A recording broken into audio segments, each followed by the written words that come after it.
Yep. We should be good whenever you're ready. We're the TJ Scorekeepers. Avi, Amit, Ramya, and Naomi. Our co-designer is a fifth grader with limited muscular mobility. He can activate switch buttons by moving his head side to side, then clicking them with his cheek. In case you don't know what a switch button is, they're these big plastic buttons with a large surface area to enable our co-designer to access the world. Our co-designer can move his hand side to side, and he uses a wheelchair. We also learn that he has access to a table in front of him, and that he loves sports.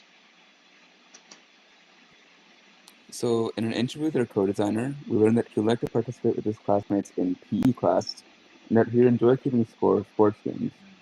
So we learned that we can make an accessible scoreboard for him, and it should display the score for two teams. The score should increment when our co-designer presses a button, and our co-designer can use the scoreboard with external help, whether that be a helpful classmate or a teacher. The main thing is that it just has to be him who's incrementing the score, and the helper can do things such as reset the score or decrement the score in case it's needed.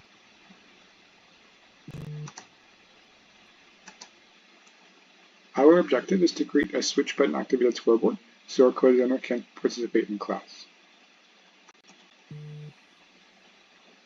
When deciding on how to approach our scoreboard, we came across a major roadblock in whether to make it handmade or purchase a pre-built one. So some pros of the custom scoreboard is that it'll have a larger number size. It's customizable to however we want to build it, and it has replaceable batteries, meaning it's battery powered. However, it can have expensive parts and it can have complicated construction, meaning at some points we could just not know what we're doing. But with the pre-built scoreboard that we would modify, it would have a much cleaner look and design.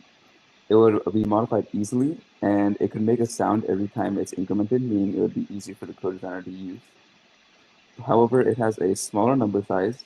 It's not battery powered, meaning it always has to be plugged in, and there's no documentation for it, so it'd be a blind purchase. We chose the pre-built scoreboard for its low cost, ease of modification, and small form factor.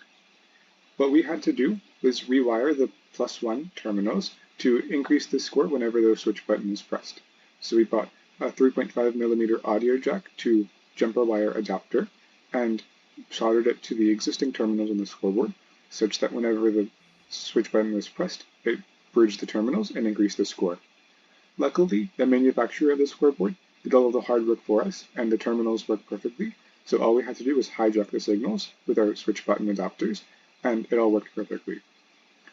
The scoreboard also came with an infrared remote, so that teachers or classmates could adjust the score from the sidelines. So here's a demo of our scoreboard. It needs to be plugged into the wall in order to have power. The switch buttons can be plugged into the ports on the side, and when pressed, they will increment the score of the corresponding team by 1.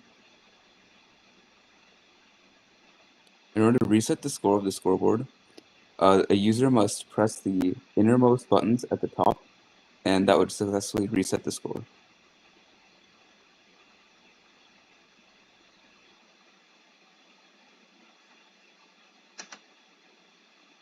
In the future, we plan to add remote control functionality with the IR remote, such that Dylan's teachers or classmates could adjust the score. When we got the infrared remote, we found out that it only had Chinese characters on it, so we planned to press all of the buttons, see what they do to the scoreboard, and rewrite them in English.